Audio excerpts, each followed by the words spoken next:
गाणे ऐकता ऐकता कधी त्याला झोप लागली कळलंच नाही. सकाळी जाग येते तेव्हा लक्षात येतं की काल तो इथेच झोपून गेला होता. हातपाय ताणून एक आळस झटकून तो फ्रेश होण्यासाठी जातो आणि परत आपल्या केबिनमध्ये येतो. केबिनच्या मोठ्या काचेतून बाहेरची परिस्थिती पाहत असतो. पाऊस बऱ्यापैकी थांबला होता. जमलेले पाणी ओसरत चालले होते. रेवाई आता निघण्याच्या तयारीत होती. निघण्याआधी कबीरला भेटायला आली. रेवा दार उघडून आत येते आणि बोलते, good morning sir. Your morning coffee is here. Kabir अजूनही बाहेरच्या वातावरणात मग्न असतो. रेवा डेस्कवर कॉफी कप ठेवतच असते तोच तिची नजर कबीरच्या पर्समधल्या फोटोवर जाते. ओ माय गॉड, ही तर मधू आहे. सर, तुम्ही ओळखता हिला? I am her biggest fan. She is awesome. काय बोलतेस रेवा? आणि कोणाबद्दल? तुमच्या पर्समध्ये मधूचा फोटो आहे, मी त्याबद्दल बोलते. कबीर थोडा गंभीर होत, मधू? ही तर काया आहे. कोण काया? आय एम शुअर ही मधूच आहे. Wait, I will show you. असं म्हणून रेवा आपला मोबाईल काढते आणि फेसबुकमधील ॲप्लिकेशन ऑन केलं आणि कबीरला काहीतरी दाखवू लागली. रेवा फोन दाखवत होती. मधूनच. हो, मधूच आहे ही. हे काय? बघा ना. कबीर अंधारात आशेची किरण सापडल्याप्रमाणे रेवाच्या हातातला मोबाईल घेतो आणि त्याला आश्चर्याचा धक्काच बसतो. काया? नाव घेताना कंठ दाटून आला. डोळ्यात आनंदाश्रू तरळले होते. रेवा अजून पुढे सांगू लागली, सर, 15 दिवसांनी कॅलिफोर्नियात आर्ट फेस्टिवल आहे. मधूचा मोठा फॅन क्लब आहे. त्यांनी त्या इव्हेंटबद्दल फेसबुकवर पोस्ट टाकली आहे. मधूचा स्पेशल शो आहे तिथे, ॲज अ गेस्ट म्हणून. काय सुंदर गिटार वाजवते ती. आउटस्टँडिंग. जादू आहे तिच्या बोटांत. सोशल मीडियामुळे फार कमी वेळात नावारूपाला आली आहे ती. मी पण तिला फॉलो करते. कबीर तिला बघून मनात विचार करत, ही मधू नाही, माझी कायाच आहे. मी येतोय काया. आता तुला कुठेच जाऊ देणार नाही. रेवा कबीरला भानावर आणते. तसं कबीर तिला त्याची तिथे जाण्याची अर्जंट व्यवस्था करायला सांगतो. त्याप्रमाणे रेवा त्याची फ्लाईटची तिकीटं आणि हॉटेल बुकिंग करण्याच्या तयारीला लागते. ती केबिनमधून बाहेर पडणार तोच कबीर तिला गळ्यात भेटून थँक्स बोलतो. ती नजरेनेच रिस्पॉन्स देत निघून जाते. कबीर आज भलताच खुश होतो. त्याच्या पुढे आता काया त्याला दिसत होती. सगळी तयारी करून कबीर एकदाचा तिथे पोहोचला. हॉटेलवर न जाता त्याने आपला सामान ड्रायव्हरमार्फत हॉटेलवर पोचतं केलं आणि स्वतः डायरेक्ट कॅम्पसमध्ये गेला, जिथे काया अर्थात मधूचा म्युझिक ग्रुप असतो. ब्लू जीन्स, क्रीम कलरचा टी शर्ट, त्यावर ब्राऊन लेदरचा जॅकेट, डोळ्यावर गॉगल, हातात स्पोर्ट वॉच, पायात गमबूट. एकदम स्टनिंग लुक. कॅम्पसमधल्या मुली तर त्याच्यावर नजर ठेवूनच होत्या. पण कबीरची नजर तर कायाला शोधत होती. इतक्यात त्याला गिटारची धून ऐकायला येते. पहला नशा पहला प्यार, हे नया इंतजार. गिटारची धून ऐकताच सगळे तिथे जमा व्हायला लागतात. कबीरसुद्धा त्याच दिशेने जातो. कॅम्पस मध्यावर गोल चौथरा असतो. तिथे समोर एका चेअरवर बसून काया गिटार वाजवताना त्याला दिसते. तो डोळ्यांवरचा गोगल काढत तिलाच बघत बसतो. आसपासचे लोक धक्का मारून पुढे जातात तरी तो तिला बघण्यात गुंग असतो. आज कितीतरी महिन्यांनी तो तिला पाहत असतो. तितकीच सुंदर, तितकीच गोड, तितकेच निरागस भाव तिच्या चेहऱ्यावर त्याला दिसतात. गाणं संपताच सगळे टाळ्या वाजवून तिचं कौतुक करतात. आजची तिची प्रॅक्टिस संपलेली असते. हळूहळू गर्दी ओसरल्यावर कबीर आनंदाच्या भरात तिला काया हाक मारत तिच्यासमोर उभा राहतो. तिची नि त्याची नजरभेट होते, पण तिच्यासाठी कबीर अनोळखी असतो. सॉरी, आय एम नॉट काया, माय नेम इज मधू. पण कबीर मानायला तयार नसतो. त्यामुळे तिचे आसपासचे फ्रेंड्स त्याला पकडून दूर करतात आणि तिथून हटकतात. तो तिच्या नजरेत नजर घालून बघत असतो, पण न जाणो त्याच्या नजरेने तिच्या मनात काय भरलं. तिने तिच्या फ्रेंड्सना त्याला मोकळं सोडण्यास सांगितले आणि ती तिथून निघून जाऊ लागली. कबीर आपलं जॅकेट सावरत तिच्या पाठभऱ्या आकृतीला डोळ्यात साठवत होता. कबीर हॉटेलवर जाऊन फ्रेश झाला आणि बेडवर निवांत पडला. आपल्या कायाला आठवत तिचाच विचार करत झोपी गेला. रोज तिला भेटण्यासाठी कॅम्पसमध्ये जात होता. आर्ट फेस्टिवल पुढचे 5 दिवस चालणार होते. कायाकडून काहीच रिस्पॉन्स येत नाही म्हणून कबीर थोडा अपसेट होता. पण मनातील इच्छाशक्ती मजबूत असते. आज फेस्टिवलमध्ये होणाऱ्या पेंटिंग स्पर्धेत तो भाग घेतो. ती पेंटिंग काढत असताना यव्हान त्याच्या भोवती बरीच गर्दी जमा होते. त्यांनी कायाला पहिल्या भेटीत जसं पाहिलं होतं, तिचं जे सौंदर्य बघून तो घायाळ झाला होता आणि प्रपोज मारताना पण ते पेंटिंग त्याने तिला दाखवलं होतं. आज परत तेच हुबेहूब उतरवलं होतं त्यानं. कायाचं पेंटिंग्स बघून तिने चाहते आणखी गोळा झाले. गर्दी आणि लोकांना आकर्षित होताना बघून तीही उत्सुकतेने तिथे गेली. पेंटिंग बघून ती अवसान गिळून उभी राहिली. कबीरला वाटलं निदान ही पेंटिंग बघून तरी ती चलबिचल होईल, पण नाही. कायाने अर्थात मधूने पेंटिंगचं कौतुक करत त्याला मिठी मारली आणि तिथून निघून तिच्या फॅनच्या घोळक्यात बिझी झाली. पण तिने मारलेल्या मिठीने कबीर शहारून गेला. पण ज्यासाठी एवढं केलं तिला त्यातलं काहीच कळलं नाही. तरीही तिच्या थोडक्या प्रतिसादामुळे त्याला थोडा का होईना पण आनंद मिळत होता. तिला घोळक्यात बघताना त्याच्या मनात एक गाणं वाजत होतं आणि तो त्या गर्दीत तिलाच निहाळत होता. जिससे जिंदगी ढूंढ रही है, क्या ये वो मकाम मेरा है, यहाँ चैन से बस रुक जाओ. संध्याकाळ झाली होती. कबीर कॅम्पसच्या बाहेर गार्डनला लागून असलेल्या एका बेंचवर बसला होता. समोर मोकळा रस्ता होता. दिवसाचा इव्हेंट संपल्यामुळे रस्त्यावर रहदारी कमी होती. मावळतीला येणाऱ्या सूर्याचा तांबडा प्रकाश, मोकळा आभाळ आणि गार अशी मंद हवेची झुळूक मनाला तेजले देत होती. कबीर बेंचवर बसून आपल्या पर्समधल्या कायाच्या फोटोला निहाळत होता. त्याची मान खाली झुकलेली होती. अचानक गार वारा सुटला. तो बसला होता त्या बेंच शेजारी मोठं झाड होतं, लाल पिवळ्या फुलांनी बहरलेलं. वाऱ्याच्या लहरीचा स्पर्श होताच त्याची फुलं गळून पडत. कबीरला कोणीतरी आपल्या जवळ असल्याचा भास झाला. त्याने बाजूला पाहिलं तर शेजारी काया बसली होती. त्याची तिची नजरभेट होताच गोड हसली ती. Hi, my name is Madhu. Hi, I am Kabir. Kaya बोलते, नाईस पेंटिंग. कबीर हलकेच हसून बोलतो, थँक्स. थोडा वेळ कोणीच काही बोलत नाही. तिला असं जवळ बघून मन भरून आलं होतं. वाटत होतं की तिला आता आपल्या मिठीत घ्यावं आणि मन मोकळं करावं. काया काहीसा विचार करून बोलते, फ्रेंड्स. कबीर हलकेच हसून आपल्या अश्रूंना आवर घालत बोलतो, काया बोलते, कॉफी घेऊया माझ्या घरी, तुझी हरकत नसेल तर. कबीर मनातल्या मनात विचार करत बोलतो, तेच तर हवं होतं मला, हे कन्फर्म करण्यासाठी की कायाच आहे म्हणून. मनाला आवर घालत अतिशय नॉर्मल होत बोलतो, are you sure? I mean तुझ्या घरी असं अनोळखी व्यक्तीनं येणं. काया बोलते, नो प्रॉब्लेम. दोघेही एकत्र उठले. तिने आपली गिटार आपल्या पाठीवर चढवली आणि पाऊल पुढे टाकणार तोच ती अडखळली आणि तिचा तोल गेला. कबीरच्या हे लक्षात येताच त्याने तिला सावरलं. तिचा हात त्याच्या हातात होता. दोघेही एकमेकांच्या नजरेत हरवले. गार वाऱ्याने त्या मोहरलेल्या वृक्षाला गदागदा हलवले आणि आपल्या फुलांचा वर्षाव करायला भाग पाडले. तांबडा पिवळा प्रकाश, 2 दिवांची भेट आणि वरून होणारा फुलांचा वर्षाव. छान सांगड घातली होती आज निसर्गाने. काही वेळाने भानावर येऊन दोघेही तिथून निघाले. घरी पोचल्यावर तिने तिच्याकडून चावीने दार उघडले. समोरच तिचे बाबा, अर्थात मधूचे बाबा, पेपर वाचत बसले होते. हाय डॅड. हाय बेटा. मधू कबीरची ओळख करून देत बोलते, Kabir, meet my dad. And dad, he is Kabir. Hello, please be seated. Madhu कॅम्पसमध्ये कबीरने काढलेले पेंटिंग दाखवत बोलते, हे बघा डॅड, नाईस ना? कबीरने काढले. बाबा आश्चर्य करत बोलतात, वाव, ब्युटिफुल. कबीर त्यांना थँक्यू म्हणत तिचं घर बघत असतो. मधू त्यांना तिथेच सोडून जात आत फ्रेश होण्यासाठी निघून जाते. इथल्या तिथल्या गप्पा झाल्यावर काही वेळाने डोअर बेल वाजते. मधू जाऊन दार उघडते आणि दारात आलेल्या व्यक्तीला आत घेऊन येते. Madhu, look dad, who's here. सोबत कबीरलाही ओळख करून देते.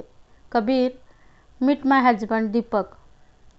दीपकला इथे बघून कबीरला आश्चर्याचा धक्काच बसला आणि मधूने करून दिलेल्या ओळखीनंतर तर त्याच्या पायाखालची जमीनच सरकते. दीपकही कबीरला बघून 2 मिनिटे शांतच होतो. दीपक बोलतो, मधू, कॉफी आणशील प्लीज? मधू बोलते, sure. Kabir, 1 more coffee for you? Kabir हो बोलतो रागातच दीपकवर नजर टाकत. दीपक कबीरला बाहेर बाल्कनीत घेऊन जातो. कबीर अतिशय रागात, दीपक, तू इथे आणि कायाचा हजबंड, काय आहे हे सगळं? दीपक हसून बोलतो, ती ॲक्सिडेंटच्या आधी तुझी काया होती आणि आता ती माझी मधू आहे. दीपक नेहमीपेक्षा आज वेगळाच वागत होता. त्या दिवशी तू दुबईला रवाना झाल्यावर मी कायाला तुझं खरं रूप सांगितलं. तेव्हा ती रागातच गाडी घेऊन तुला जाब विचारायला निघाली आणि रस्त्यात तिची डॉक्टरच्या गाडीला धडक लागली. डॉक्टर म्हणजे मधूचे बाबा. गाडी ब्रिजवर अडकून पडली होती. डॉक्टरांनी तिला गाडीतून बाहेर काढले आणि गाडी नदीत कोसळली. कायाच्या डोक्याला जबर मार बसल्यामुळे तिची स्मृती हरवली. ऑपरेशननंतरही तिला काहीच आठवत नव्हते. त्या अपघातात डॉक्टरांची एकुलती एक मुलगी मधू गेली.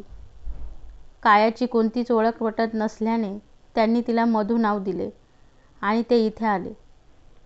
डॉक्टर एका पेशंटच्या ऑपरेशनसाठी भारतात आले होते. परतीच्या वेळेवर त्यांची मुलगी गाडी चालवत होती. गाडीवरचं नियंत्रण सुटून कायाच्या गाडीला धडक बसली. त्यांचं स्वतःचं हॉस्पिटल असल्यामुळे हे प्रकरण उघडकीस आले नाही. 6 महिन्याच्या सोशल मीडियाच्या माध्यमातून मला तिची माहिती मिळाली. मी तडक इथे निघून आलो. इथे आल्यावर कळलं की तिला तर काहीच आठवत नाही आणि मोठ्याने हसायला लागला. कबीर बोलतो, पण तुला असं वागायची काय गरज होती? दीपक बोलतो, रिलॅक्स कबीर. मला काया आधीपासूनच पसंत होती. मी दादाला सांगून तिला लग्नाची मागणी पण घातली, पण तिने मला झिडकारलं. नेहाने जेव्हा आत्महत्येचा प्रयत्न केला तेव्हा मी त्या गोष्टीचा फायदा घेत तुला तिच्या भावाचं खोटं नाव सांगितलं आणि तुला नेहाला झालेल्या त्रासाचा सूड घेण्यासाठी उत्तेजित केलं. मला माहीत होतं तू तुझी दीसाठी काही करू शकतोस. मी त्याचाच फायदा घेतला. पण तू तर खरोखरच तिच्या प्रेमात पडलास आणि माझा प्लॅन फसला. म्हणून मीच तिला हा तुझा प्लॅन होता असं सांगितलं. तुझ्यावर प्रेम केल्याचा खूप राग आला तिला. खूप त्रास झाला बिचारीला हे सगळं ऐकून आणि मला बरं वाटलं तिला असं तडफडताना बघून. कबीरला दीपकच्या खोटेपणाचा आणि अशा विक्षिप्त विचारांचा खूप राग आला. त्याने दीपकची कॉलर पकडली आणि मधू आली कॉफी घेऊन. तिला बघताच कबीर गप्प बसला. त्या दोघांना असं बघून तिला जाणवलं की दोघांमध्ये नक्कीच काहीतरी झालंय. हे गाईज, एनी प्रॉब्लेम? काय झालं आहे कबीर? तू दीपकची कॉलर का पकडली? Are you guys fighting? Deepak, हो अगं मधू, कबीर माझा फ्रेंड आहे. आपलं लग्न झालं तेव्हा तो इथे नव्हता ना, म्हणून रागवलाय, बस इतकंच. ओ, म्हणजे याला आपली लव्ह स्टोरी नक्कीच माहीत असणार. कबीर, सांगशील ना मला प्लीज? कायाच्या या बोलण्यावर कबीरला काहीच सुचेनासे झाले. त्याला आता असह्य झालं होतं. दीपक कायाच्या अति जवळ जाण्याचा प्रयत्न करत होता, पण कायाने स्वतःला त्याच्यापासून दूरच ठेवलं होतं. कबीरला तिथे थांबणं मुश्किल झालं होतं. मनाचा आवंडा गिळत तो तिथून निघाला. तिच्या घरापासून दूर थोड्या निर्जळ स्थळी आल्यावर त्याच्या मनाचा बांध फुटला आणि ढसाढसा रडू लागला. कबीर हॉटेलवर न जाता तिथेच एका बेंचवर बसून असतो. थोड्या वेळाने हॉटेलवर निघून जातो. 1.5-2 तासानंतर त्याच्या मोबाईलवर मेसेज येतो. त्याला अशीही झोप लागत नसते. तो फोन चेक करतो. कायाचा मेसेज असतो. तो खुश होतो. Hi Kabir, can you join me tomorrow for festival? Deepak doesn't like this type of festival. Is it possible to you? Kabir लगेच येस म्हणून मेसेज पाठवून देतो. कबीर ठरवतो की कायाला नव्याने आपल्या प्रेमात पाडायचं आणि दीपकपासून तिची सुटका करायची. सकाळी लवकर उठून मस्तपैकी तयार होऊन कबीर मधूच्या घराबाहेर उभा असतो. काया येताच त्याची नजर तिच्यावरच स्थिरावते. रेड कलरचा शॉर्ट 1 पीस गाऊन, त्यावर डेनिमचं जॅकेट, केस 1 साईड पिनअप करून डाव्या बाजूला रोल करून मोकळे सोडलेले, कानात स्टड्स, हातात नाजूक ब्रेसलेट, पायात ब्लॅक शूज आणि पाठीवर गिटार. तिने म्हटले. निघूया का? असं विचारताच कबीर भानावर येतो. ते दोघे इव्हेंटच्या ठिकाणी पोहोचतात. इव्हेंट संपल्यावर तिला एका स्टुडिओत जायचं होतं. तो स्टुडिओ इव्हेंट ग्राउंडपासून 3 तासाच्या अंतरावर होतं. त्याने ट्रेनने जाणं सोयीस्कर समजून ते निघाले. वाटेत दोघांच्या छान गप्पा रंगल्या. ट्रेनमध्ये गर्दी जरी नसली तरी बसायला जागा नव्हती. ते उभ्यानेच प्रवास करत होते. एका स्टॉपवर काही 4-5 मुले ट्रेनमध्ये चढली. थोडी टपोरीच होती ती मुलं. कायाला बघून ते मुद्दाम तिच्या बाजूला येऊन उभे राहिले. मुद्दाम तिला स्पर्श करू लागले. कबीर त्यांना काही बोलणार तर कायाने त्याला अडवले. ते 4-5 जण आणि तू एकटा आहेस, नको पंगा घेऊ असं सांगत कबीरला अडवलं. पण त्या मुलांचा आगाऊपणा चालूच होता. कबीर आणि काया थोडे मागे सरकले. रेल्वे डब्याला चिटकून उभी होते. आता आणखी मागे कुठे जाणार, पण ती मुलं अजूनच अंगावर येत होते. आता कबीर कायाच्या समोर उभा राहिला. आपले हात त्या रेल्वे डब्याच्या भिंतीला टेकून, तेही कायाला अजिबात स्पर्श न करता, आणि त्याने नजरेनेच कायाला धीर दिला. पण ती आगाऊ मुले आता कबीरला धक्का मारू बघत होते. ते चौघं एकत्र कबीरला टेकून उभे होते आणि टिंगल टवाळी करत नुसते मस्ती करत होते.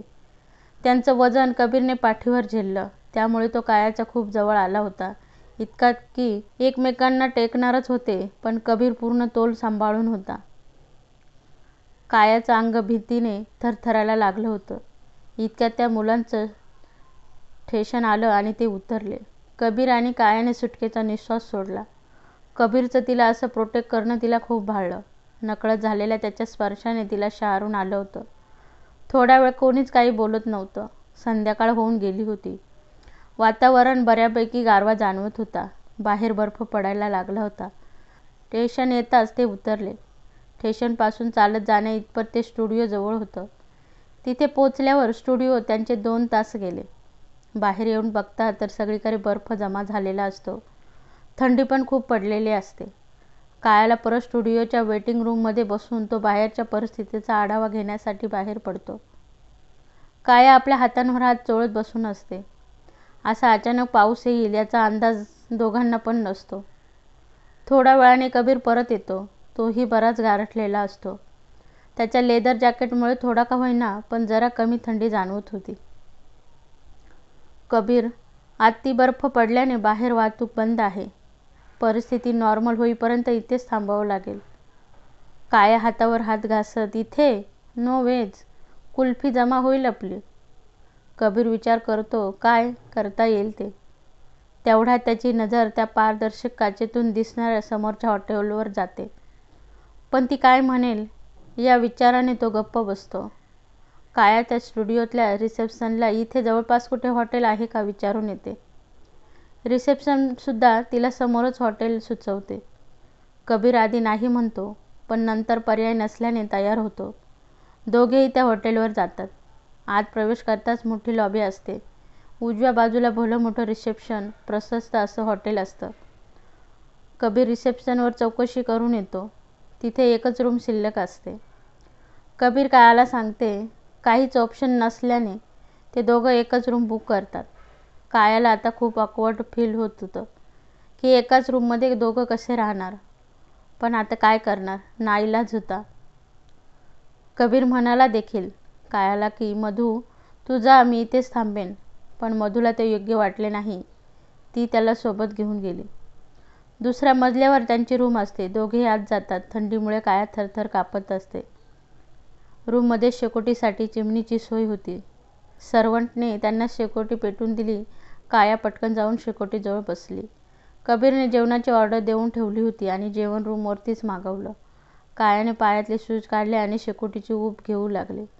कबीर लांबूनच तिला बघत होता. थोड्याच वेळात रूम सर्वंट जेवण घेऊन आला. दोघेही छान गप्पा मारत जेवण करत होते. मधू कबीरला बोलते, तू दीपकचा खास मित्र ना?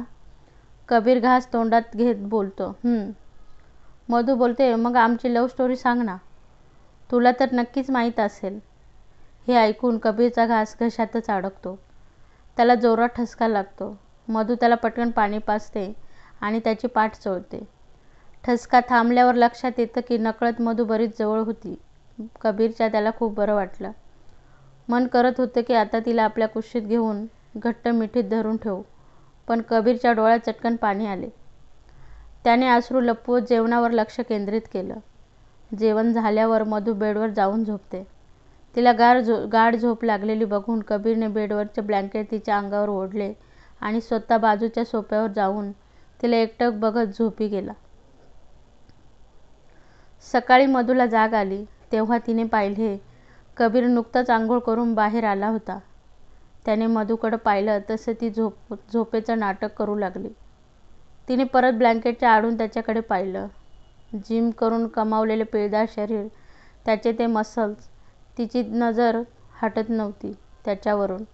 कबीरने अंगावर शर्ट चढवला आणि तो रूमच्या बाहेर निघून गेला.